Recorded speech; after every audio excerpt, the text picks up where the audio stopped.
Guys, ரொம்ப நாளைக்கு அப்புறம் நம்ம வண்டியை வெளியே எடுத்து ஸ்டார்ட் பண்ணி பார்த்தேன்.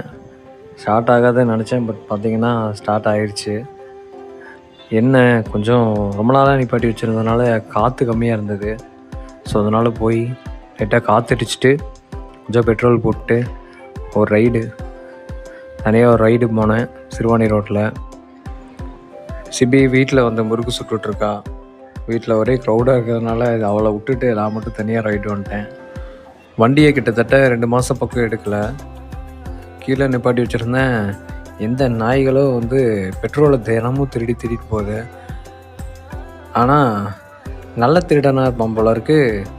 டியூப்பை வந்து முன்னாடி நாள் பார்க்கும்போது கழட்டி விட்டுருந்தானுங்க, அடுத்த நாள் பார்க்குறேன் சொருகி வச்சுருந்தானுங்க. ஸோ அதனால் லைட்டாக பெட்ரோல் அடிச்சுட்டு இனிமேல் அந்த இடத்துல நிப்பாட்டக்கூடாது, வேறு இடத்துல ஒன்று நிப்பாட்டலான்ட்டு இருக்கேன். ஒரு கேமராவும் ஒன்று சின்னதாக வாங்கி ஃபிட் பண்ணலான்னு தான் யோசிச்சுட்ருக்கேன். ரொம்ப நாள் கழித்து சிறுவாணி ரோட்டுக்கு போகிறேன். அப்படியே போகிற வழியில் வீடியோ எடுத்துகிட்டு போனேன்.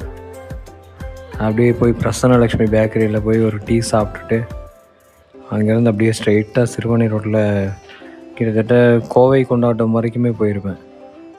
போயிட்டு அதுக்கப்புறம் அப்படியே ரிட்டர்ன் வரும்போது பார்த்திங்கன்னா நிறைய இடத்துல பட்டாசுலாம் போட்டிருந்தாங்க.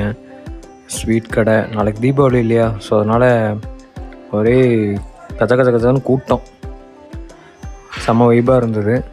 ஸோ அப்படியே போயிட்டு ரிட்டர்ன் வந்தேன். நல்ல வேளை மழை இல்லை. ஈவினிங் நாங்களும் போய் பட்டாசு வாங்க வேண்டியிருக்கு. இந்த வீடியோ பிடிச்சிருந்துச்சின்னா சேனலை சப்ஸ்கிரைப் பண்ணி சப்போர்ட் பண்ணுங்கள்.